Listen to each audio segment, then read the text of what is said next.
박수라도 합니다. 할렐루야. 감사합니다.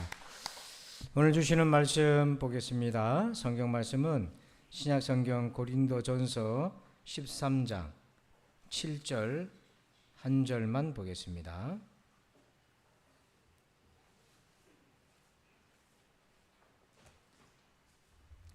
화면을 참고해 주시고요. 고린도전서 13장 7절 한 절입니다. 우리 같이 한 목소리로 봉독하겠습니다. 시작.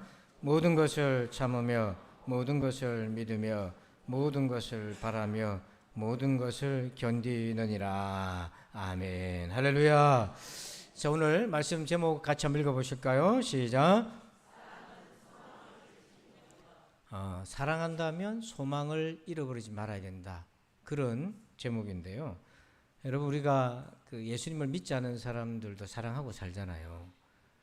우리 그러면 그리스도인들은 그들의 사랑하고 뭐가 다를까? 아주 그 차이를 명확하게 잘 정리해 놓은 글귀가 하나 있어서 소개합니다. 이렇게 되어 있어요. 진정한 사랑은 둘만 쳐다보며 좋아하는 것이 아니라 상대방을 하나님께 헌신하게 합니다. 그러니까 여러분들이 정말 남편을, 아내를 혹은 자녀를 사랑한다면 하나님께로 인도하고자 하는 마음이 당연히 생긴다는 얘기인 거예요. 그런데 이게 어렵잖아요. 사랑하기도 어려운데 하나님 앞으로 인도한다는 것까지요. 그래서 그 영혼이 하나님께로 나오면, 여러분 남편이든 자녀든 가족이든 누군가 하나님 앞에 나온다면 그것처럼 기쁜 일이 없어요. 그런데 외면하고 고집을 부리고 거절한다면 그것처럼 낙심이 되는 또한 일도 없을 것입니다. 그래서 우리의 오늘 이 사랑에 뭐가 필요한가? 우리의 사랑에 뭐가 필요한가? 자, 우리 고린도전서 13장 7절을 한 번 더 같이 읽어볼까요? 시작. 모든 것을 참으며 모든 것을 믿으며 모든 것을 바라며 모든 것을 견디느니라. 아멘. 하나님을 사랑한다면, 그 사랑을 사랑한다면 모든 것을 바라며, 여기서 바란다는 것은 소망입니다. 그런데 이 소망의 원뜻은 뭐냐면 하나님께서 그의 영혼을 혹은 또 나의 영혼을 구원으로 인도하실 것이라는 그 기대와 소망을 얘기하는 거예요. 그거를 항상 잃어버리지 않고 지킨 것, 그게 사랑이라는 거죠. 자, 그러면 이 말씀 안에 구체적으로 우리가 함께 받을 은혜가 어떤 것이 더 있는가 한번 봅시다. 첫 번째, 우리 제목을 한번 읽어볼까요? 시작. 모든 상황에서 소망을 잃지 않다. 자, 그래서 7절에 사랑은 모든 것을 바라며라고 되어 있잖아요. 그래서 어떤 영어 성경 번역에는 이 모든 걸 바란다는 말을 어떻게 얘기하냐면, 어떤 고난의 시간이 온다 할지라도 변함없이 기대와 소망을 가지고 살아가는 것, 그게 모든 걸 바란다, 그런 의미로 번역을 하고 있습니다. 그러니까 하나님이 나를 사랑하신다는 것을 믿는 사람이라면 내 삶 속에 어떤 고난이 와도 소망을 놓지 않는다는 거예요. 왜요? 우리는 살면서 조금만 어려워도 낙심이 되잖아요. 조금만 우리의 마음과 맞지 않는 일이 생기면 금세 실망이 되잖아요. 그런데 하나님을 사랑한다면 어떤 어려움에서도 소망을 잃지 않는다는 거잖아요. 왜 그럴 수 있습니까? 왜? 그것은 우리에게 그 이유가 있는 것이 아니라 하나님 때문이에요. 하나님이 나의 소망의 이유가 된다는 거죠. 여러분, 여러분에게는 하나님이 여러분의 소망의 이유가 되십니까? 잘 생각해 보십시오. 성경적인 소망은요, 하나님이, 잘 들어보세요. 성경적인 소망은 하나님이 그분을 믿는 자들에게 하신 약속을 지키실 의지, 뜻, 능력이 있다는 걸 믿는 거예요. 그래서 하나님께 소망을 두는 거예요. 이 소망을 산 소망이라고 얘기해요. 한번 따라서 합시다. 산 소망. 죽은 소망은 뭐냐면 우리 안에서 자꾸 소망을 찾는 건 그건 죽은 소망이에요. 그래서 베드로전서 1장 3절을 같이 한번 읽어봅시다. 시작. 우리 주 예수 그리스도의 아버지 하나님을 찬송하리로다. 그의 많으신 긍휼대로 예수 그리스도를 죽은 자 가운데서 부활하게 하심으로 말미암아 우리를 거듭나게 하사 산 소망이 있게 하시며. 아멘. 자, 3절을 끝에서부터 한번 볼까요? 끝에 보니까 산 소망이 있게 하시길 원한다. 산 소망은 어떻게 나오나? 우리를 거듭나게 하셔서. 우리를 어떻게 거듭나게 하셨는가? 예수님이 죽은 자 가운데서 부활하심으로 우리가 거듭나게 되었다는 거예요. 그러니까 여러분, 모든 종류의 절망은 어디로 기결되냐면 죽음으로 기결돼요. 사업하는 사람들도 어렵고 뜻대로 안 되잖아요. 그럼 어떻게 생각합니까? 아, 망하겠네. 또 몸이 자꾸 아프면 내가 이러다 죽겠네. 하는 일마다 잘 안 되면 야, 이러다가 내가 이게 끝이 되는 건 아닌가? 모든 정점이 어디로 가냐면 죽음으로 가요. 그런데 예수님은 그 죽은 자 가운데서 다시 살아나셨고 그 증거가 거듭난 사람들의 심령 속에 있다는 거예요. 주님이 부활하지 않았으면 우리가 거듭날 수 없는 것입니다, 여러분. 그래서 살아있는 소망은 뭐냐면 죽음을 이기신 예수 그리스도께 살아있는 소망이 거기에 있어요. 우리 안에는 살아있는 소망이 없단 말이에요. 이 산 소망을 가진 사람이 한 사람이 있었습니다.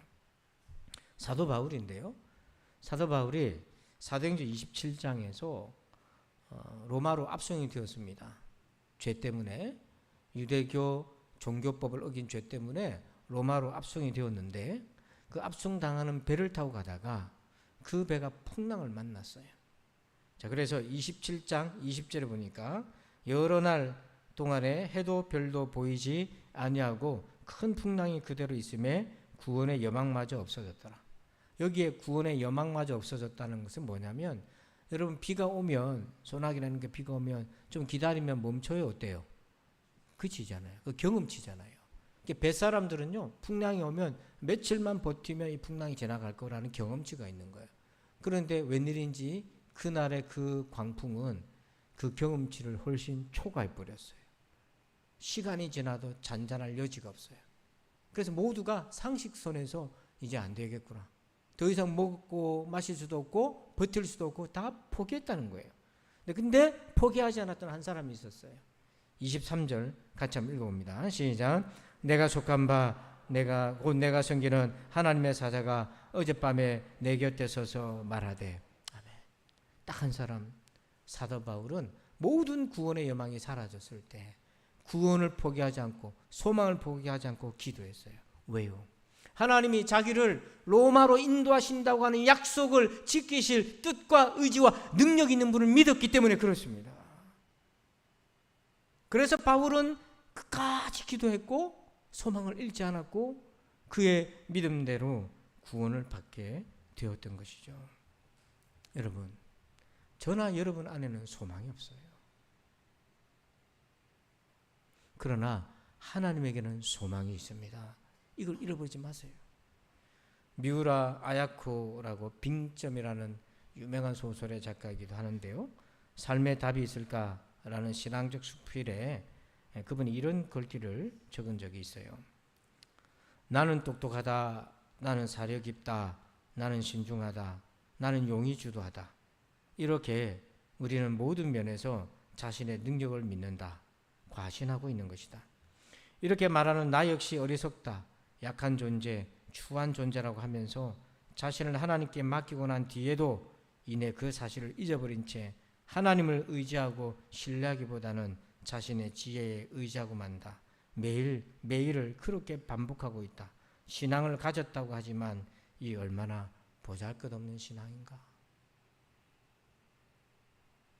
우리가 그렇지 않습니까? 우리가 신앙을 가졌다 한들 얼마나 보잘것없습니까? 그런데 우리가 여기까지 올 수 있었던 건 무엇입니까? 바로 우리 안에서 일하고 계신 하나님 때문인 거예요. 소망을 거기에다 두시기 바랍니다. 두 번째, 제목 읽을까요? 시작. 모든 상황에서 최선을 찾는다. 자, 7절에 보니까 사랑은 모든 것을 바라며 라고 되어 있는데요. 또 다른 번역본에서는요, 뭐라고 되어 있냐면 항상 최선을 기대하고 바란다, 이렇게 되어 있어요. 최선. 근데 우리는요, 조금만 어려움이 지속되면 포기할 생각부터 해요. 안 할 생각부터 합니다. 그러나 사랑한다면 최선을 찾게 되어 있습니다. 여러분 창의성이란 말 들어보셨잖아요. 생각지도 못한 답과 길을 찾아잖아요. 그거는 사실 머리가 좋아서가 아니에요. 그 대상에 대해서 사랑하고 뜨거운 열정이 있을 때 창의성이 생겨요. 음식으로 선교했던 하나님의 셰프라고 알려져 있는 마창선 선교사 분이 있는데요. 이분이 오래전에 자기 간증과 사역에 대해서 이런 얘기를 한 적이 있어요. 밥으로 선교하는 것이 어떻게 가능했나 그걸 이제 뚫었는데요. 이분이 이렇게 얘기해요. 창의는 사랑에서 나온다. 사랑을 하면 창의적이게 된다. 사랑의 대상에게 뭔가 좋고 새로운 것을 만들어주고 싶은 아이디어와 의도가 용솟음친다. 창조는 사랑과 능력을 더해야 나온다. 이분이 그래서 동남아시아에 가서 떡볶이 가게, 한식 이런 걸 차려서 건물을 얻어서 장사도 하면서 아르바이트생들을 그 대학생들을 고용해가지고 그들에게 복음을 전하고 2층에 휴게실과 쉼터를 마련해서 아이들이 언제든지 와서 쉬도록 만들어서 음식으로 선교한 거예요. 그래서 자기를 사람들이 별명을 하나님의 셰프라고 지어줬어요. 정말 그 대상을 사랑하면 길을 찾아냅니다. 대부분 우리가 중도에 멈추는 이유는 뭐냐면 그만큼 사랑하지 않기 때문인 거예요. 로마서 5장 8절에 보면 우리가 아직 죄인 되었을 때에 그리스도께서 우리를 위하여 죽으심으로 하나님께서 우리에 대한 자기의 사랑을 확증하셨느니라. 하나님이 우리를 얼마나 사랑하셨는지 확증 도장을 찍었는데 어떻게 확증해 주셨냐면 십자가로 확증을 시켜줬어요. 근데 그 어떤 세상의 사람들도 십자가가 하나님의 사랑인 걸 생각도 못했어요. 왜냐하면 십자가는 저주요 부끄러움이거든요. 형벌이란 말이에요. 그게 어떻게 하나님 우리를 사랑하는 통로가 될 수 있고 구원이라고 누가 그걸 생각했겠어요. 십자가는 그 당시에 패배와 저주의 상징물인데요.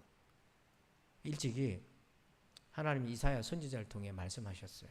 이사야 53장 4절에 그는 실로 우리의 질고를 지고 우리의 슬픔을 당하였거늘 우리는 생각하기를 그는 징벌을 받아 하나님께 맞으며 고난을 당한다 하노라. 우리의 생각은 예수님이 십자가에 못 박힐 때 자기 죄로 죽는 거다라고 생각밖에 못했다는 거예요. 우리 생각의 한계가 거기에요. 하나님이 그 아들 예수를 십자가에 내어주셔서 우리를 살릴 거라고는 누구도 생각 못했다는 얘기인 거예요. 8절에 그는 곤욕과 신문을 당하고 끌려갔으나 그 세대 중에 누가 생각하기를 그가 살아있는 자들의 땅에서 끊어짐은 마땅히 형벌받을 내 백성의 허물 때문이라 하였어요.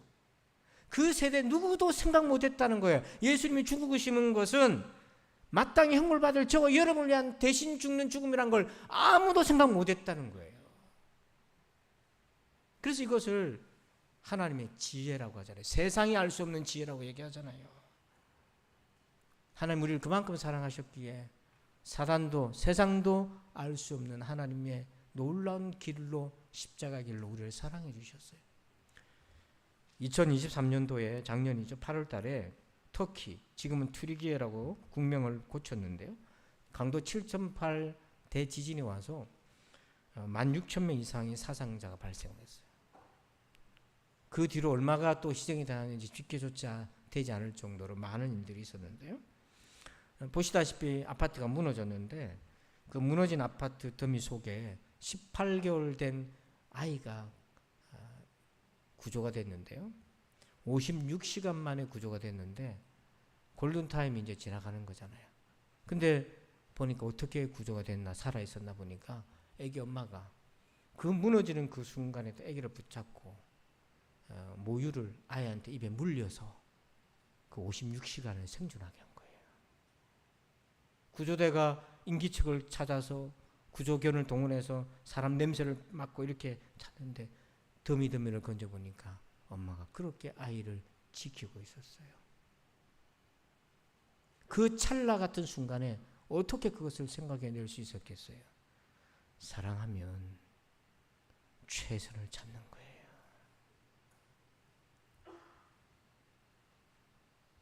적당히가 아니라 정말 사랑하면 그 사람에 대해 그 대상에 대해 최선을 찾는 거예요. 세 번째입니다. 같이 한번 읽어볼까요? 시작. 하나님을 제한하지 않는다. 자, 우리 7절 한번 같이 읽어주실래요? 시작. 자, 같은 말이라도요, 말씀이라도 번역 뉘앙스에 또 틀린데, 이 ISV라는 버전에 뭐라고 되어 있냐면, 모든 걸 바란다는 것을 그 대상에 대해서, 희망에 대해서 제한을 두지 않는다. No limit. 제한하지 않는다. 이렇게 번역해요. 저는 이게 굉장히 중요하게 와닿습니다. 우리가 하나님을 사랑한다면 소망에 제한을 두면 안 됩니다. 이 말은 거꾸로 우리는 자주 기대와 소망에 제한을 둡니다. 어느샌가 기대를 낮춥니다. 기대치를. 왜? 나중에 크게 실망하면 아프니까 아예 처음부터 기대치를 낮춰요. 그리고 우리가 여기까지는 내 할 일이고 그 다음은 내 영역이고 여기까지는 내 영역이지만 그 다음은 내 영역이 아니야. 한계를 손을 딱 그어요. 일이나 관계나. 여러분 그거는 필요해요. 건강한 바운더리가 필요하니까. 남의 일에 끼어가지고 콩나라 반나라 하는 것도 건강한 게 아니고 내 일을 남한테 맡기는 것도 이게 건강한 게 아니거든요. 자기 영역을 지키고 감당하고 책임 있게 살고 타인의 영역을 존중해 줘야죠. 자, 그런데 일이나 관계는 그렇게 필요합니다. 근데 하나님에 대해서 하나님에 대한 소망과 관련해서는 제한을 두면 안 된다는 얘기예요. 왜냐하면 하나님이시잖아요. 하나님은 우리의 제한을 넘어서 일하시는 분이잖아요. 존 맥스웰 목사님이 아주 유명한 가르침을 하나 주신 적이 있어요. 유효 수준이라는 얘기를 한 적이 있는데요. 자, 저기 보면 10분의 4잖아요. 자, 저게 뭐냐면 10이라고 했을 때 저게 리더십 역량이라고 생각해 보세요. 저를 적용해 볼게요. 목회자가 가질 수 있는 리더십의 역량이 최고가 10까지 있다 한다면 제가 만약에 리더십 유효 수준이 4라면 4 이상 되는 일은 제가 못한다는 거예요. 생각도 안 돌아가고 능력도 없다는 얘기예요. 그러니까 저는 4 밑으로 가능한 일들만 하게 되는 거죠. 그래서 저는 저 가르침을 받았을 때부터 제가 부단하게 제 유효 수준을 올리려고 애를 써왔습니다. 부족하지만 계속 공부도 하고 훈련도 하고 피드백도 받고 당금질도 하고 계속해서 그렇게 애를 써요. 이게 뭐 생각대로 쑥쑥 올라가면 다 좋았겠지만 굉장히 더뎌요. 사람이 그렇게 유효 수준이 올라간다는 게. 어쨌든 그렇게. 저만 그런 게 아니에요. 여러분도 그래요. 근데 이거를 소망이라는 것에 적용해 봅시다. 우리가 하나님께 품을 수 있는 소망이 10가지가 있다면 10이 최선이라면, 근데 우리가 하나님에 대한 소망의 유효 수준이 4에 머물고 있다면 4 이상에 대한 소망은 못 품는다는 거예요. 하나님이 역사하시는 일에 4 너머에 있는 일이 있는데 내 유효 수준이 그게 안 되니까 미리 포기해버리고 하나님의 영광을 못 보는 일이 허다하다는 거예요. 내 믿음의 수준이 4에 불과하니까 4를 뛰어넘는 일에 대해서는 못 가는 거라는 거죠. 그러니까 내 소망의 유효 수준이 성장 안 하면 내 삶도 거기에 묶이게 되고 제한되고 마는 거예요. 그게 적나라하게 드러난 장면이요. 모세가 홍해 앞바다에 백성들을 가지고 이끌고 갔을 때 거기 딱 길이 막혔지 않습니까? 뒤에서는 애굽 군사가 추격해오고 앞에는 바다가 놓여있고 길이 없어요. 이 소망의 믿음의 유효 수준이 얼마 안 됐던 백성들은 다 그냥 가슴을 찢고 통곡하고 죽었다고 얼굴이 사색이 되어서 모세를 향해 원망을 하면서 어떻게 하냐고 공포에 질렸어요. 근데 딱 한 사람, 모세. 하나님이 모세에게 너 왜 가만히 있냐? 너 지팡이 가지고 바다를 향해 손을 펼치라. 그래서 모세가 그 지팡이를 가지고 바다를 향해 손을 펼칠 때에 그가 그렇게 할 수 있었던 이유가 있어요. 하나님은 모세를 처음 부를 때요. 모세 어떻게 했는 줄 아세요? 하나님 내가 그런 일을 어떻게 합니까? 그의 소망의 믿음의 유효 수준은요 1도 안 됐어요. 난 못합니다 지금. 내가 그 일을 어떻게 합니까? 근데 하나님이 바로 앞에 세워서 10가지 재앙을 통해서 끊임없이 모세의 믿음의 소망의 유효 수준을 끌어올려 주셨던 거예요. 그래서 이제는 길 없는 곳에 서서 지팡이를 가지고 뻗을 때에 하나님이 거기에 창의적인 길을 내실 때 바다의 길을 낸 거라고 누가 생각했겠어요? 오늘 이 말씀 우리 인생에 딱 적용해 보면 하나님은 우리에게 바다의 길을 내시려고 우리를 데리고 오시는데 내 믿음의 유어 수준이 그게 안 미쳐가지고 앉아서 죽겠다고 포기하고 돌아갈 생각하고 항복할 생각부터 하고 있는 경우가 얼마나 많은가. 우리가 하나님을 얼마나 제한하고 살았는가. 그래서 우리가 소망을 제한하지 않으려면 이렇게 생각하고 이렇게 물어야 돼요. 하나님이 지금 나와 함께 계시다면 나는 무엇을 기도할 수 있을까? 하나님이 나와 함께 하신다면 그분은 내 생각 너머의 일도 얼마든지 행하실 것이야. 여러분, 이런 생각, 이런 고백, 이런 기도를 해야죠. 그래서 이 모세가 믿음의 유효 수준이 바닥이었을 때 하나님이 계속해서 그를 끌어올리잖아요. 어떤 과정을 통해서 그의 믿음의 소망의 유효 수준이 올라갔냐면 이겁니다. 출애굽기 5장 22절과 8장 30절 두 절을 볼 건데요. 둘 다 모세가 뺨 맞은 장면이에요. 자, 한 번은 백성들에게 거절당하고 하나는 바로에게 거절당했을 때 어떻게 했는지 볼까요? 자, 출애굽기 5장 22절을 한번 읽어봅시다. 시작. 모세가 여호와께 돌아와서 아뢰되 주여 어찌하여 이 백성이 학대를 당하게 하셨나이까? 어찌하여 나를 보내셨나이까? 백성들이요, 이 모세 말을 안 들은 거예요. 마음이 상해버린 거예요. 더 노동의 고통이 더 가중돼 버렸어요. 그러니까 백성들한테 거절당한 게 왔는데 낙심해서 난 못합니다가 아니라 5장 앞에 보니까 22절 앞에 보니까 모세가 여호와께 뭐해서요? 돌아왔다니 뭡니까? 하나님, 내 말 안 듣던데요, 하나님. 뭡니까, 하나님? 그게 기도거든요. 그러니까 하나님이 어떻게 했냐면 다독거려요. 내 얘기했잖아. 처음부터 안 된다고. 하나님이 강한 손으로 된다고 얘기했잖아. 내가 도와줄게. 다독거려요. 8장에 가서 이제 바로 앞에 섰거든요. 일이 좀 될 줄 알았는데 첫 번에 퇴짜 맞아요. 그때 모세가 바로를 떠나 나와서 그 다음 뭐라고 되어 있어요? 하나님께 또 와서 하나님 이게 뭡니까? 하나님이 또 다독거리죠. 내가 얘기했잖아. 내 강한 손으로 된다고 얘기했잖아. 또 가서 해라.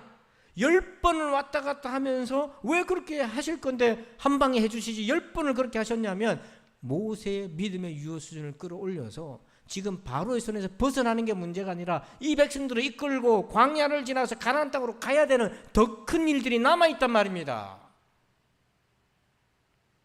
지금 직장에 들어가고 결혼을 하고 장가를 가고 그 일이 아니라 인생에 뛰어넘어야 될 선들이 너무 많단 말입니다. 그래서 지금의 믿음의 유효 수준으로는 안 된단 말입니다. 그래서 하나님이 계속해서 연단하는 거잖아요. 존 칼빈은 기도에 대해서 이렇게 얘기했어요. 기도에 하나님을 제한하지 말라. 이게 무슨 뜻인가 살펴보니 여기서 말하는 제한이라는 것은 하나님 응답을 내가 결정하지 마라 이 말입니다.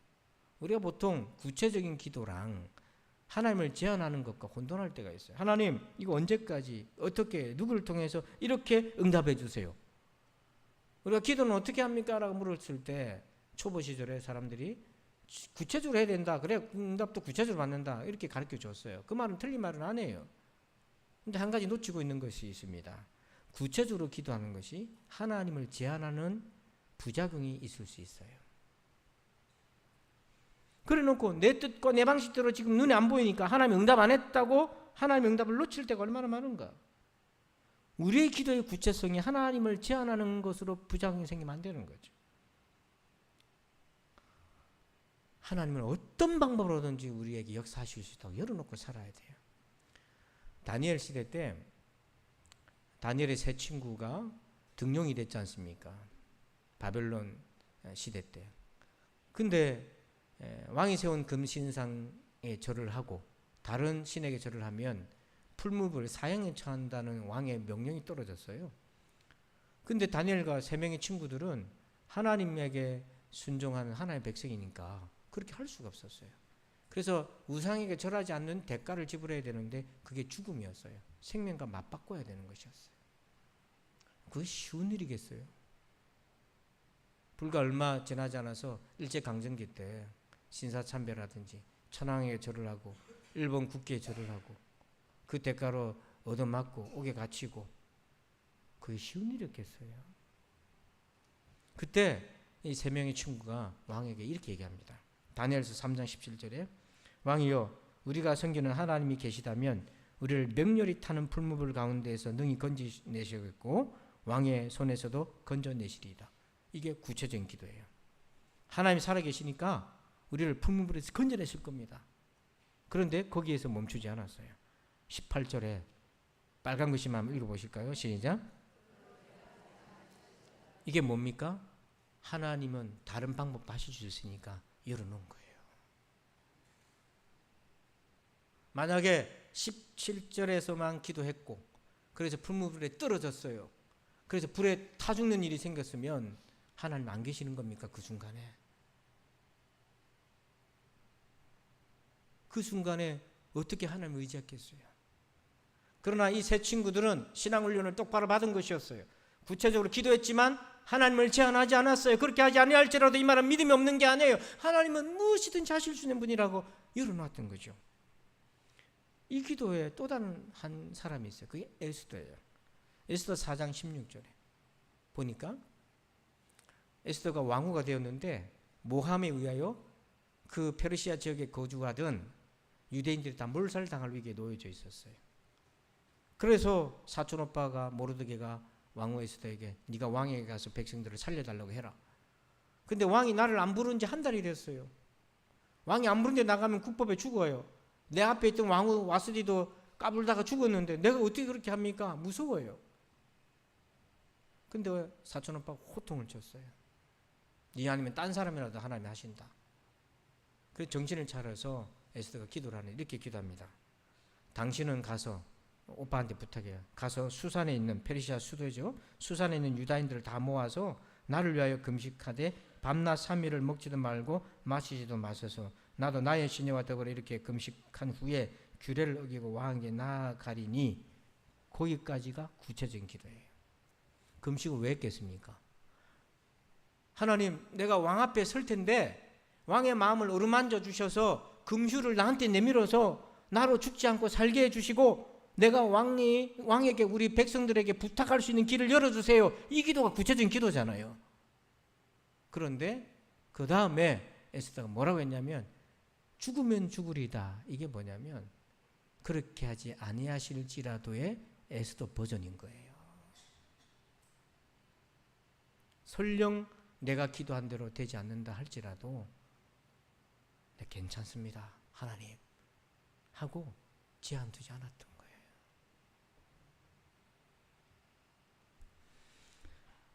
여러분 결국 우리의 소망은 내가 하나님을 어떤 분으로 믿고 있는가 그 믿음의 내용과 강도, 견고함, 깊이에 직결되어 있어요.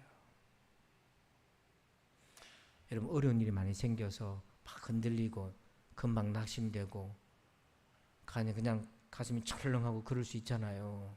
그럴 때 여러분 내 믿음의 유효 수준이 거기까지인 걸 알고 끌어올리셔야 됩니다. 끌어올려야 돼요. 고린도전서 13장 7절에 사랑은 모든 것을 바라며 사랑한다면 소망을 지키는 겁니다. 잃어버리면 안 됩니다. 세 가지를 기억하십시오. 첫 번째, 모든 상황에서 소망을 잃지 않는다. 모든 상황에서. 두 번째, 모든 상황에서 뭐예요? 최선을 찾는다. 세 번째, 하나님을 제한하지 말라. 기도하겠습니다. 아버지 하나님 감사합니다. 하나님을 사랑한다면 그 누군가를 그 무엇을 사랑한다면 소망을 잃지 않고 지키게 도와주시옵소서. 이 말씀 잘 새겨서 삶 속에 적용하게 하여 주시옵소서. 감사하며 예수님의 이름으로 기도하옵나이다. 아멘. 우리 다 함께 자리에 일어나시겠습니다. 송영 1장을 우리 다 함께 찬양 드리겠습니다.